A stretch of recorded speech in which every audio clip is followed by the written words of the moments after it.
guys, today I'm going to talk about the Writers' Festival that I went to on the weekend and how I handle envy, because being a writer myself but not having huge success yet, I brought up some feelings for me, and I will go into that, some feelings of envy and then what I did with that envy, because in the past I used to sometimes I would not put myself in certain situations because I didn't want to feel certain things, and then I missed out on the great opportunities of learning about writing or books and authors, the writing process that I love. But I don't think I've ever not gone to the Writers' Festival because of that. Perhaps there are some other situations, but definitely also when it comes not only when it has to do with writing, but also other situations like maybe about having kids or other looking at people online who are more successful than me. Doing things that I want to do. So these are all situations that I might have avoided. And I think it is good to avoid those situations when you're really down about something, and so that you can kind of get some handle on it as well. Sometimes I'll just take myself totally offline for 3 weeks or longer, but 3 weeks seems to be a good period of time where I can really be with myself and process feelings and just get back to a happier state of being before I am able to handle the online world where we're constantly faced with seeing images of people or hearing about people that are doing things that we want to do. So today I'm going to share how I handle this, which I handled at the Writers' Festival, and you can handle it in your everyday life as well for situations, as I said, on social media or just celebrating other people's success and being able to handle hearing their stories. So, yes. So, the Writers' Festival I loved. I went to this one session on the business of writing, on the business of being a writer on Friday night, and the first session was from Fremantle Press, and it was really about the different stages of writing and publishing and advertising or marketing as well. And then the next session was about social media, and it was from 3 young writers or young women working in the publishing industry who use social media in different ways. There I learned about Booktubify. I didn't even know that existed. It's a section of YouTube which is just about sharing about books, and I didn't even know that existed, and here I am sharing about books on YouTube. So that was great. And then another was talking about, she uses more Instagram and Twitter, and then another one she podcasts about interviewing different authors. And then the next session, there was a session about TV and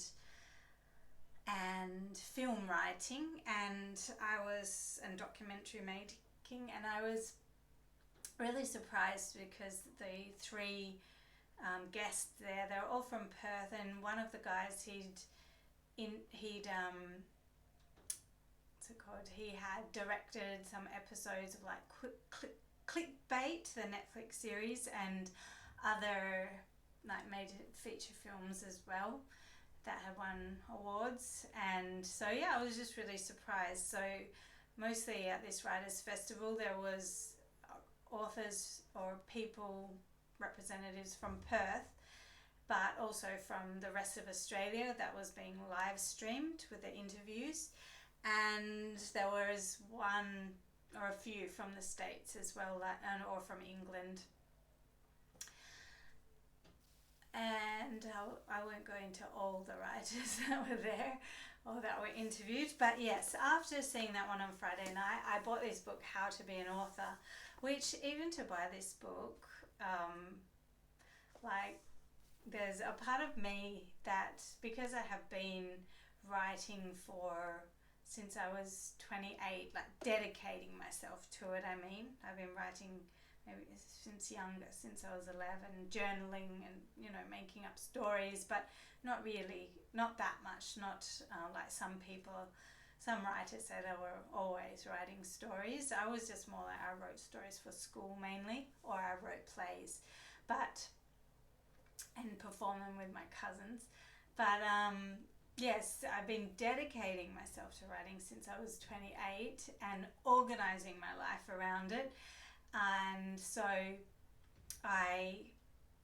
now I'm 43. So that's like 15 years. So just to buy this book, How to Be an Author, it took like something for me to get over myself a bit. Like, obviously you don't know everything about how to be an author. I'm the kind of person that I really like to dive into and just do it and then find out later that I did it wrong, or that I did it right and it worked. But I just like to follow that flow of creativity. And so just to buy this How to Be an Author, I just opened it and there was some useful information about defamation and about using quotes, which for my memoir I have been curious about. So I bought it for that reason, but I can see there's just so much good information in there, and they say it's for published authors and for those who are just starting out, and it's published by Fremantle Press, so I definitely recommend that one if you're interested. And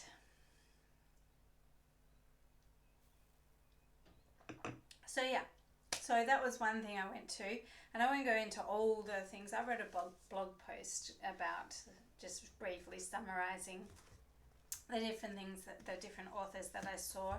This was one, The Dictionary of Lost Words, who my friend Emma said is an amazing book. It's about how, like, back when the Oxford Dictionary was being created, there were all these books, women's words, that were left out of the dictionary, like words like about birthing or about other things to do with women's work.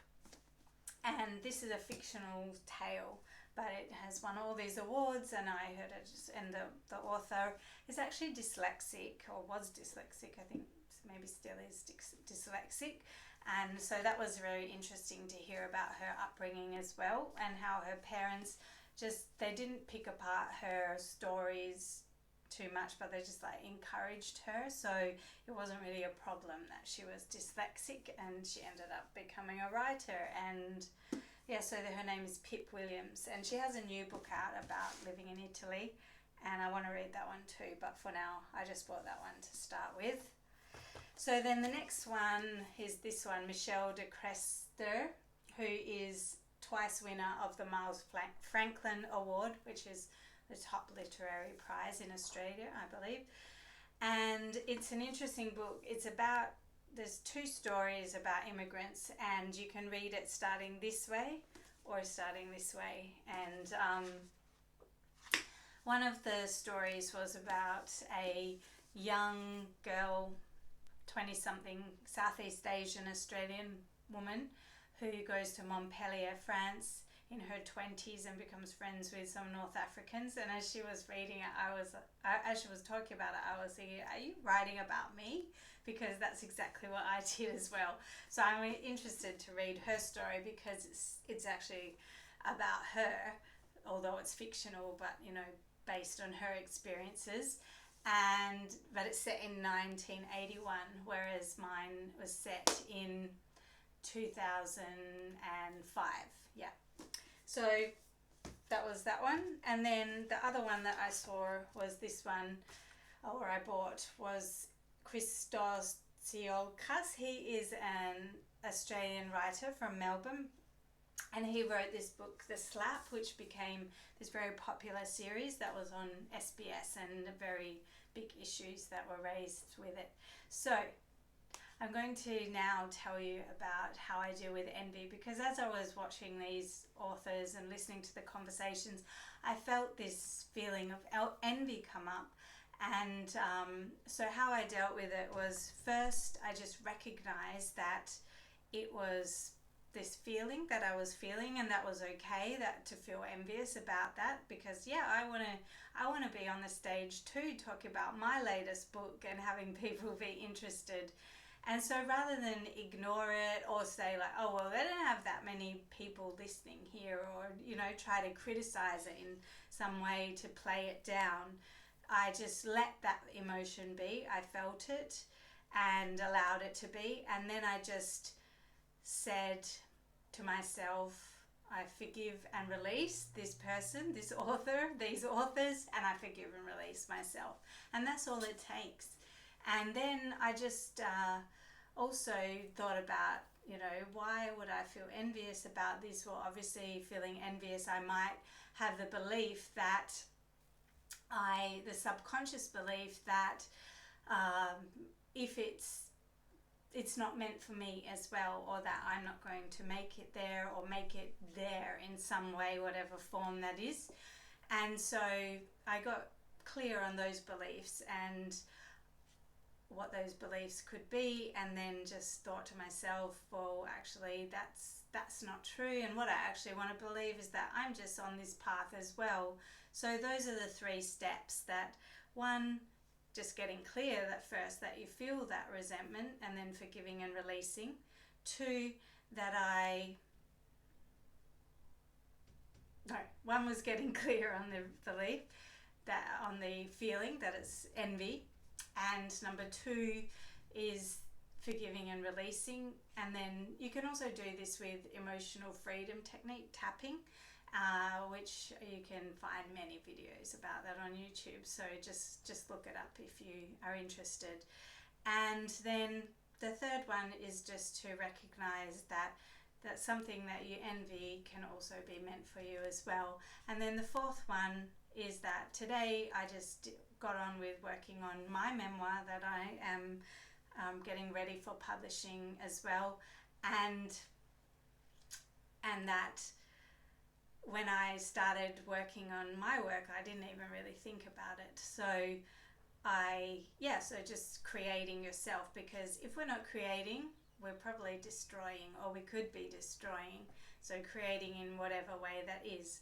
But putting ourselves into those situations where that brings up these feelings and these limiting beliefs is actually good, because then we get to see that there might be these subconscious beliefs under there. So let me know